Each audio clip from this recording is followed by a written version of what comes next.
For the 8th straight day, the death of one man, fueling both passionate protests and calls for change throughout the country. Today, tens of thousands marched in Los Angeles and throughout the nation's capital. On the heels of President Trump's Bible-carrying provocation, a surge of protesters amidst a heavy show of military force on the steps of the Lincoln Memorial. The National Guard has been called not only to help law enforcement, but to protect national monuments. I'm here at the Lincoln Memorial tonight. There was a big, very peaceful demonstration. Yes, we said you were very peaceful. A very peaceful demonstration here this evening. The National Guard behind me to make sure this monument is protected, the Lincoln Memorial. The demonstrators are now breaking up. The National Guard will probably stay for some time. And in New York City, some of the largest crowds to date, stretching nearly 30 blocks. There is an endless sea of protesters, and for the vast majority of them, peaceful. And yet they're marching right now very pointedly, very loudly to the mayor's house. Chi Osei is one of them. You're trying to get through this? We're trying to get through this. We have a goal, and this is on our way to our goal. Let's go!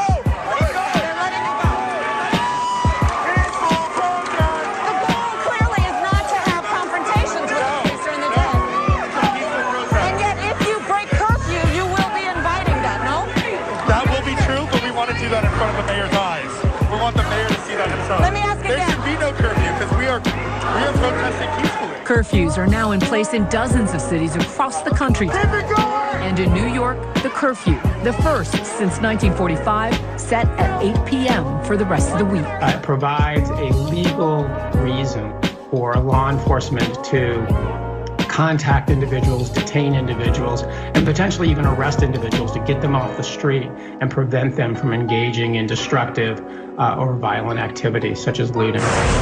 Windows smashed, stores ransacked, from Macy's flagship store where the Thanksgiving parade is held every year to Times Square. People see this moment and they exploit it.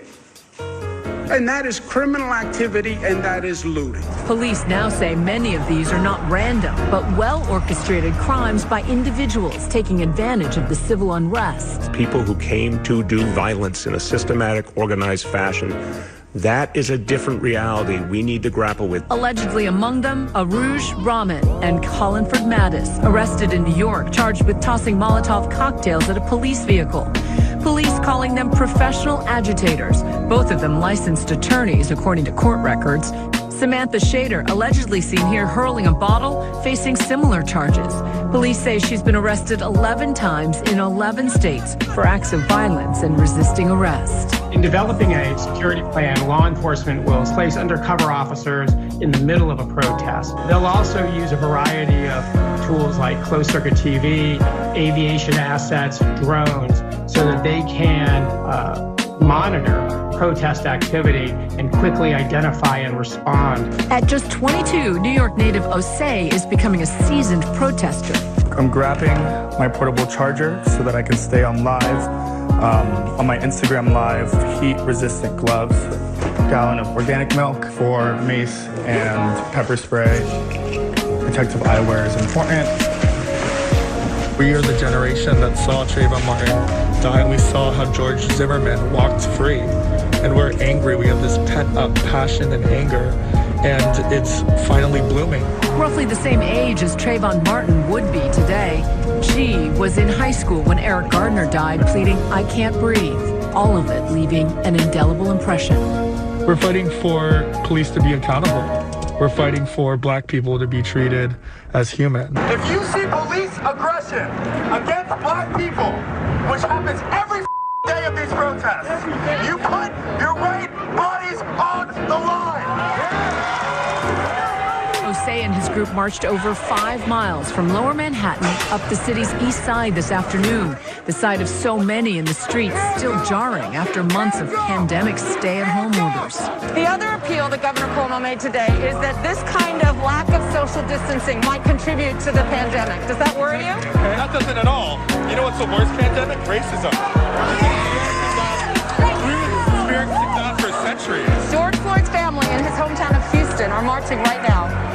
in his memory. Do you feel like you're marching in solidarity with other protesters across the country? We're definitely marching in solidarity. It's all peace here. It's all love here.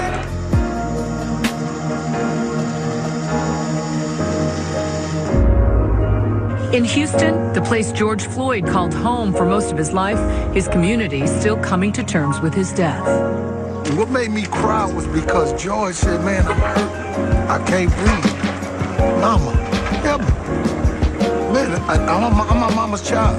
I watched his mama right here raise him in that house. I watched him love his mama to death, and his mama had passed 2 years ago.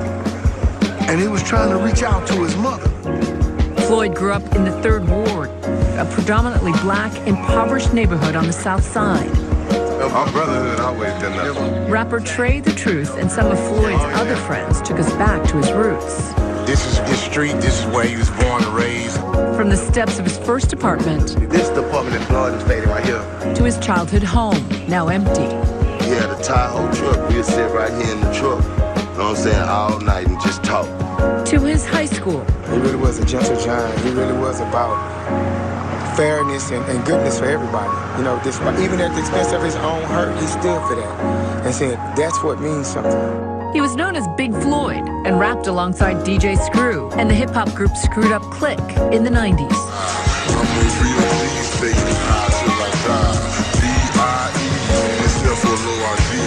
Floyd admired for his freestyling, like in this song titled Sitting on Top of the World.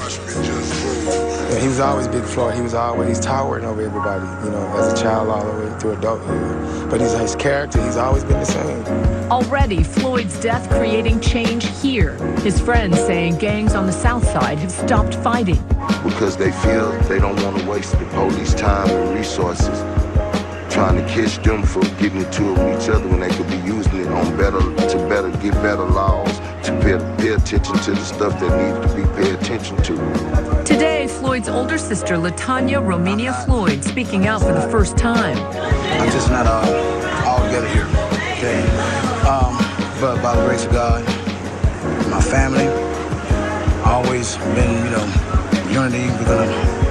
We're here, we're gonna make it. She has a message for those perpetrating violence under the banner of her brother's name. You're misrepresenting my brother. That's not what he would do. You know, if you look on Facebook or Instagram and hear him talk, you know, you'll see that's not him, but I appreciate the love. But there's ways to go about it. We should get a law made in his name, whether it may be excessive force or a certain type of police brutality, where it'll be the George Floyd law, you know what I'm saying? So it's just a mission, you know, it's gonna be a process, but the main thing is to stay at it. We've been saying we should overcome for years, but we haven't overcame yet. So now it's time for true change. To take that first step, Trey and other leaders in Houston organized a protest in Floyd's memory.